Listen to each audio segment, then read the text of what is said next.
Bismillahirrahmanirrahim. Alhamdulillahirabbil alamin wa bihi nasta'in wala haula wala quwata illa billahil aliyil azim. Assalamualaikum warahmatullahi wabarakatuh. Anak-anak didik yang cikgu kasihi. Jadi dalam video pada kali ini, cikgu nak berkongsi dengan anak-anak soalan 2A Roman 3 iaitu soalan pemahaman 2A Roman 3 yang kita sebut sebagai soalan kebat. Apa dia kebat? Iaitu soalan kemahiran berfikir aras tinggi. Baik, sebelum cikgu bincangkan lebih lanjut berkaitan dengan soalan 2A Roman 3 kaedah menjawab dan sebagainya. Jadi cikgu nak bawa anak-anak untuk sama-sama kita telusuri peruntukan markah untuk soalan ini. Kalau dalam SPM soalan 2A Roman 1 2 markah, soalan 2A Roman 2 iaitu soalan pemahaman petikan 3 markah, dan soalan 2A Roman 3 soalan kebat ni markahnya 4. Baik, macam mana markah diberikan? Kita tengok dalam skrin ni. Dalam skrin ni aku nak tunjukkan. Baik, calon-calon akan dapat 4 markah kalau jawapan kita ada 3 ciri ni. Baik, yang pertama ialah isi cukup. Itu yang pertama. Isi cukup. Yang kedua ialah relevan dengan tugasan, dan yang ketiga ialah ayat gramatis. Baik. Apa maksud isi cukup? Soalan 2A Roman 3 markah 4. Dalam SPM isi cukup ialah 3 isi. Bermaksud kalau kita kemukakan jawapan, tuntutan dalam SPM ialah calon mesti bagi 3 isi. Kemudian relevan dengan tugasan, bermaksud jawapan-jawapan yang kita kemukakan mesti sesuai dengan kehendak soalan tu. Dan yang ketiga, jawapan kita perlu tulis menggunakan ayat yang gramatis, ayat yang tidak ada kesalahan bahasa, dan kaedah menjawab ialah kita perlu masukkan sebahagian daripada tugasan soalan dalam jawapan kita. Baik, itu 4 markah. Cikgu tak nak bincang yang 3 markah, 2 markah dan 1 markah, sebab target kita ialah kita nak dapat 4 markah untuk soalan ini. Baik, cikgu nak pergi kepada soalan 2A Roman 3. Ini cikgu gunakan soalan SPM 2015 kalau tak silap 2015 macam itulah. Baik, cikgu nak tunjukkan soalan 2A Roman 3 soalan 2A Roman 3 sekejap. Cikgu buka dulu bahan ni. Kita tengok dulu. Baik, ini contoh soalan 2A Roman 3 soalan kebat 4 markah. Baik, soalannya berbunyi, pejuang-pejuang kemerdekaan telah berjaya menanamkan semangat patriotisme dalam jiwa rakyat Malaysia sehingga kini. Pada pendapat anda, apakah perkara-perkara yang dapat dilakukan agar jasa-jasa mereka kekal subur dalam jiwa generasi akan datang? Baik, ini soalan kebatnya, soalan 2A Roman 3. Baik, sebelum kita jawab, kita kena analisis soalan ni dulu. Kita kena analisis soalan, kita kena fahamkan soalan. Baik, soalan kebat 2A Roman 3 ni ada 2 bahagian. Ada 2 komponen, ada 2 bahagian. Yang pertama dipanggil stimulus. Sama macam karangan, dipanggil stimulus, iaitu pejuang-pejuang kemerdekaan telah berjaya menanamkan semangat patriotisme dalam jiwa rakyat Malaysia sehingga kini. Itu ialah stimulus. Pada pendapat anda, apakah perkara-perkara yang dapat dilakukan agar jasa-jasa mereka kekal subur dalam jiwa generasi akan datang? Itu ialah penyataan soalan. Baik, ini kita kena fahamlah. Ada 2 komponen ataupun ada 2 bahagian. Yang atas ialah stimulus, iaitu penyataan umum, dan yang bawah ialah penyataan soalan. Sama macam karangan bahagian B. Baik, kita kena analisis soalan ni supaya kita faham. Kalau tak nanti kita salah jawab. Baik, kita tengok stimulus soalan. Ini ialah kaedah menganalisis soalan. Kaedah menganalisis soalan. Baik, yang tadi cikgu dah sebut tadi stimulus ataupun penyataan umum yang kita dah jumpa tadi dalam soalan, iaitu pejuang-pejuang kemerdekaan telah berjaya menanamkan semangat patriotisme dalam jiwa rakyat Malaysia sehingga kini. Baik, penyataan soalan. Yang di bawah itu kita panggil penyataan soalan. Pada pendapat anda, apakah perkara-perkara yang dapat dilakukan agar jasa-jasa mereka kekal subur dalam jiwa generasi akan datang? Baik. Itu yang pertama Yang pertama ialah stimulus, dan yang kedua ialah penyataan soalan. Baik. Tajuk ataupun tema ataupun isu yang dibincangkan ialah semangat patriotisme. Kenapa semangat patriotisme? Sebab soalan ini berdasarkan petikan rumusan. Soalan ini yang kita jawab ni, petikannya berdasarkan petikan rumusan. Baik, tugasan Jadi kita jumpa dalam penyataan soalan tu, yang nombor 2 tu, kita jumpa apakah perkara-perkara yang dapat dilakukan. Baik, itu ialah tugasan soalan perkara-perkara yang dapat dilakukan. Maksudnya ialah kita kena kemukakan usaha ataupun cara ataupun inisiatif ataupun pendekatan ataupun kaedah ataupun langkah. Itu maksud perkara-perkara yang dapat dilakukan. Cara, usaha, inisiatif, pendekatan, kaedah, langkah. Langkah untuk apa? Langkah untuk apa? Langkah agar ataupun supaya jasa-jasa mereka. Siapa mereka ni? Mereka ni ialah pejuang-pejuang kemerdekaan tadi yang ada dalam stimulus tu.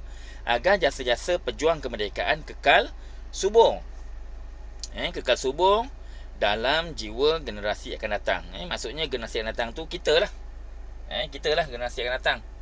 Generasi yang lahir selepas pejuang-pejuang kemerdekaan ataupun selepas negara kita merdeka. Itu maksud generasi akan datang.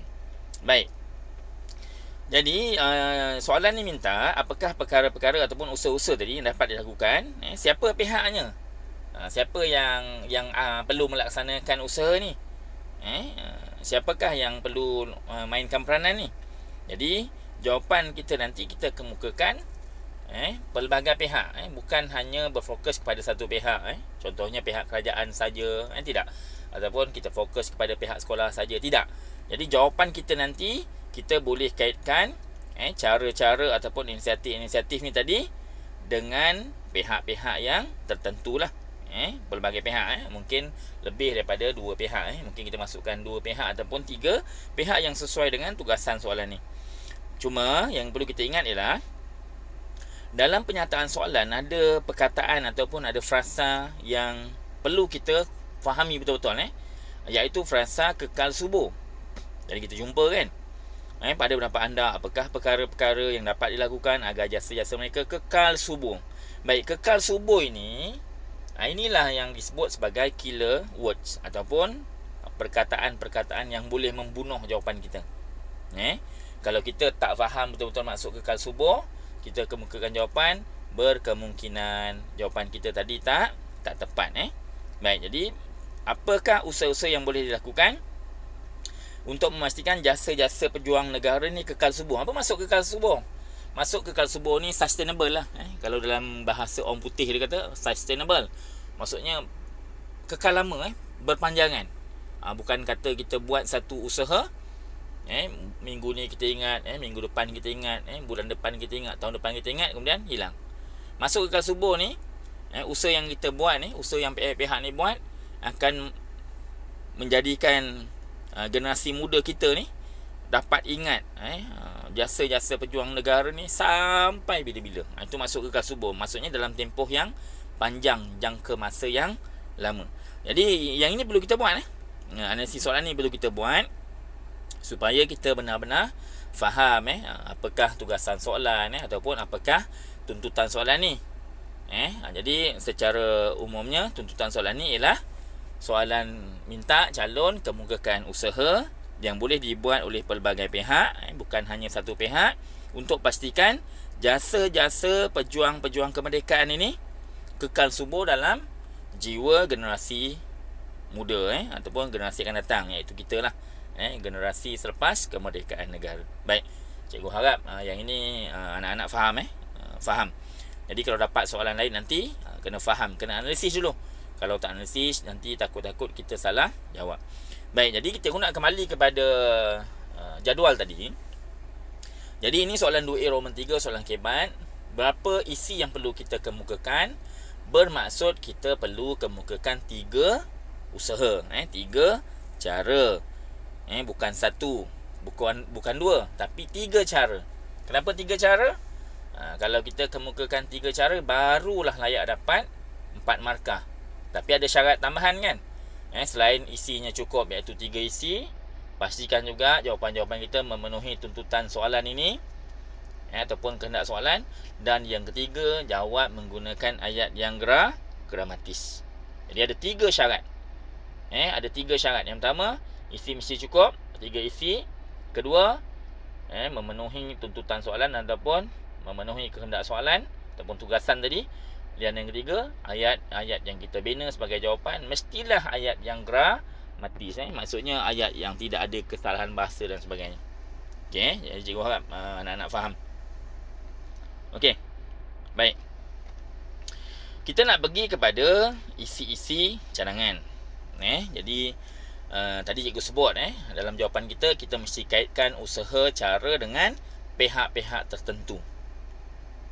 Bukan satu pihak, tetapi kita masukkan berkemungkinan 2 pihak ataupun 3 pihak, sesuai dengan isi yang kita kemukakan. Baik, jadi cadangannya ataupun ideanya ialah untuk membantu calon menjawab soalan ini, pihak-pihak yang boleh kita masukkan antaranya ialah pihak kerajaan. Pihak kerajaan kita boleh masukkan. Pihak media kita boleh masukkan. Kita boleh masukkan juga penerbit filem. Kita boleh masukkan juga penulis buku. Kita boleh masukkan juga penggubah lagu. Cuma yang cikgu nak anak-anak ingat ialah apabila soalan kebat minta usaha, minta cara, minta langkah ni, pihak yang perlu kita ingat ni tak perlu banyak-banyak. Kita ingat 6 ataupun 7 ni cukup. Baik, yang pertama, apa-apa sahaja tema yang dikemukakan ataupun apa-apa sahaja isu, yang pertama jawapan kita mesti merujuk kepada usaha kerajaan. Usaha kerajaan. Tengok soalan lah. Usaha kerajaan. Yang kedua, usaha agensi-agensi yang berkaitan. Yang ketiga, usaha institusi pendidikan, sekolah, universiti, dan Kementerian Pendidikan dan sebagainya. Institusi pendidikan. Baik, yang keempat kita sentuh peranan pihak media. Media. Dan yang kelima kita sentuh peranan NGO ataupun pihak swasta. Yang keenam kita sentuh peranan masyarakat. Yang ketujuh kita sentuh peranan ibu bapa. Yang ke-8 kita sentuh peranan kita sebagai individu. Jadi inilah 7 ataupun 8 pihak yang perlu kita kaitkan dengan jawapan kita kalau soalan kebat 2A Roman 3 ni minta cara, usaha, langkah, inisiatif, kaedah ataupun tindakan. Jadi kena ingat yang pertama kita kaitkan jawapan kita dengan pihak kerajaan. Kedua, agensi-agensi yang berkaitan, kementerian yang berkaitan ataupun pihak PBT, pihak berkuasa tempatan. Yang ketiga kita kaitkan dengan institusi pendidikan, sekolah, universiti. Yang keempat kita kaitkan dengan peranan pihak media. Kelima kita kaitkan dengan peranan NGO, pihak swasta.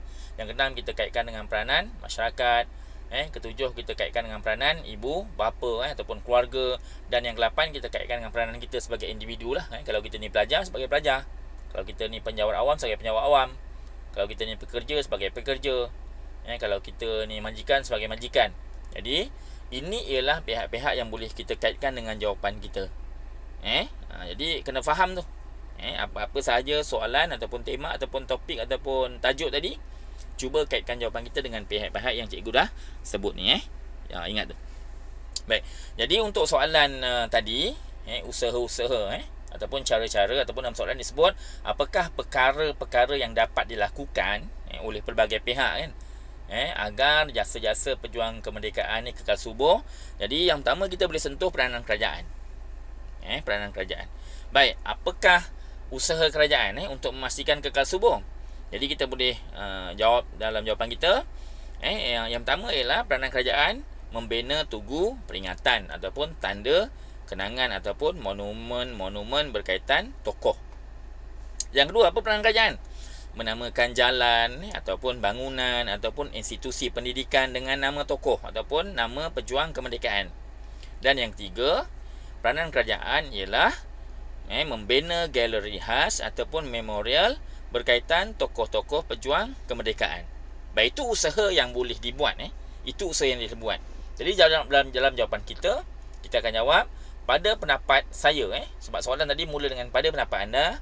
Dalam jawapan kita mulakan dengan pada pendapat saya, antara perkara yang dapat dilakukan agar jasa-jasa pejuang kemerdekaan kekal subur dalam jiwa generasi akan datang ataupun generasi muda ialah kerajaan membina tugu peringatan ataupun kerajaan membina monumen berkaitan tokoh-tokoh pejuang kemerdekaan, ataupun kerajaan menamakan jalan-jalan dengan nama-nama pejuang kemerdekaan. Kerajaan menamakan bangunan ataupun institusi pendidikan dengan nama-nama pejuang-pejuang kemerdekaan. Baik, itu jawapan kita. Kita kemukakan 3 jawapan. Mungkin satu pihak, kerajaan tadi kita ada 2 usaha kerajaan, dan kita masukkan peranan pihak lain. Sebagai contoh, cikgu sebut tadi ada 8. Mungkin kita boleh kaitkan juga dengan dalam konteks ni kita boleh kaitkan dengan peranan penerbit filem. Apa dia peranan penerbit filem supaya jasa-jasa pejuang kemerdekaan ni kekal subur? Penerbit filem menerbitkan drama ataupun filem ataupun kisah-kisah bangsawan yang berkaitan dengan perjuangan tokoh kemerdekaan negara. Baik. Jadi dalam jawapan kita boleh senaraikan ataupun kita boleh kemukakan 3 usaha, 3 cara ataupun 3 perkara untuk memastikan jasa-jasa pejuang kemerdekaan ni kekal subur. Seboleh-bolehnya kita masukkan pihak yang berbeza. Okeylah, katalah cikgu saya tak dapat nak masukkan pihak yang berbeza. Boleh ataupun tidak, saya masukkan satu pihak saja, tetapi saya sentuh ataupun saya kemukakan 3 usaha yang berbeza. Boleh, tak ada masalah.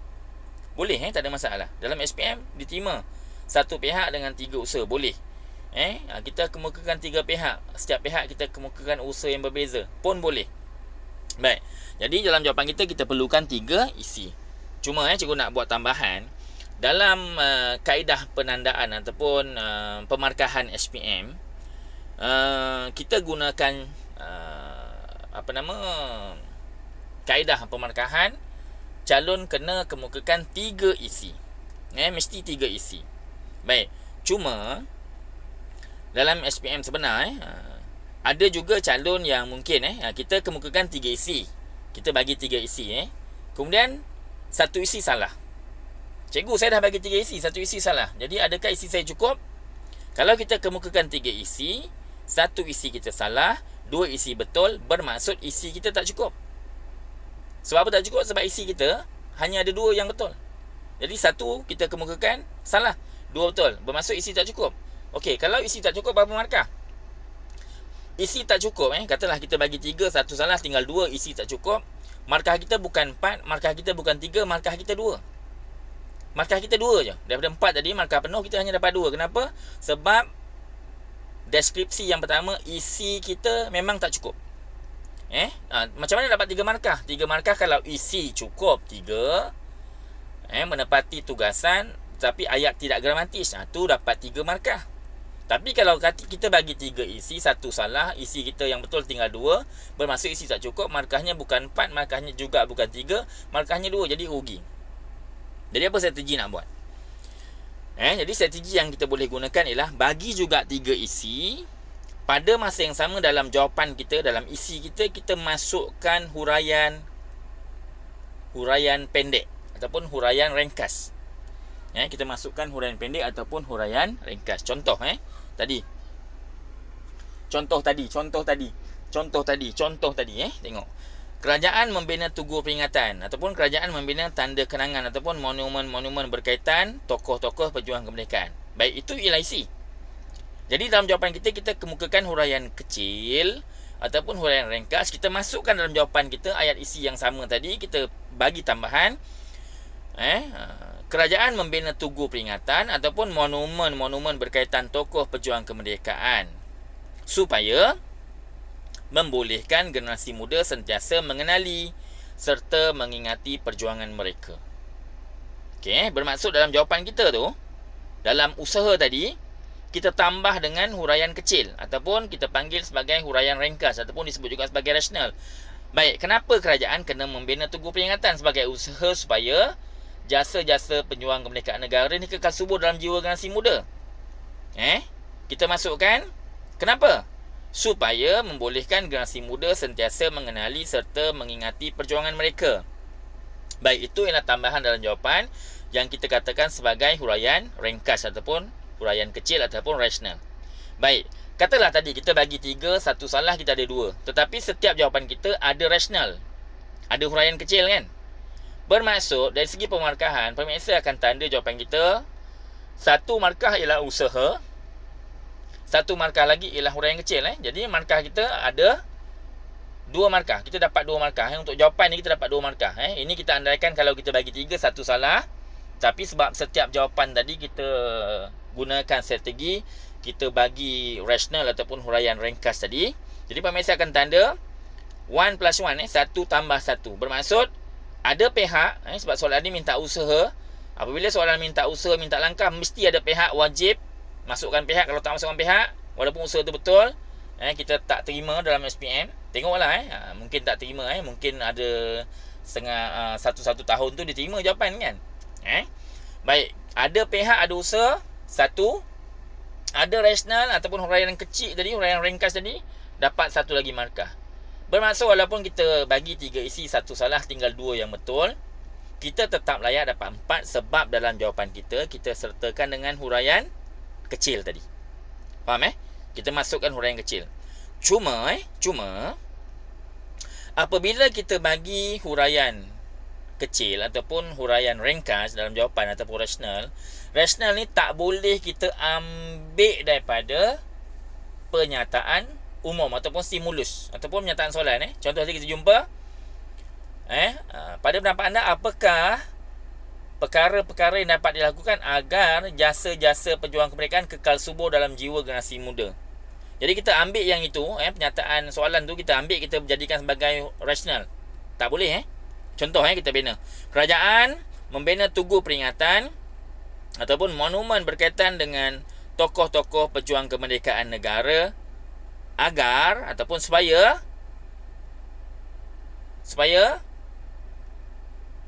jasa-jasa mereka kekal subur dalam jiwa generasi muda. Kita hanya kodekan pernyataan soalan tadi, kita masukkan sebagai rasional.